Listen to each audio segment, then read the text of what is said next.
Wales Collaborative for Learning and Design, the WCLD, is an inter-university project funded by the Welsh Government.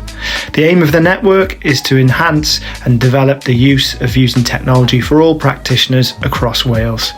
As well as providing training, the WCLD can lend kit to schools, and as we are today, we're using high-tech green screen that the WCLD owns and provides training for.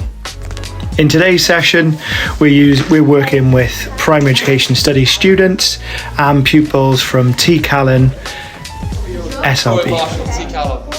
Today we brought some students to work with the students in Cardiff Met to work on green screens, digital competency, using different apps on iPads to kind of make videos and posters and images.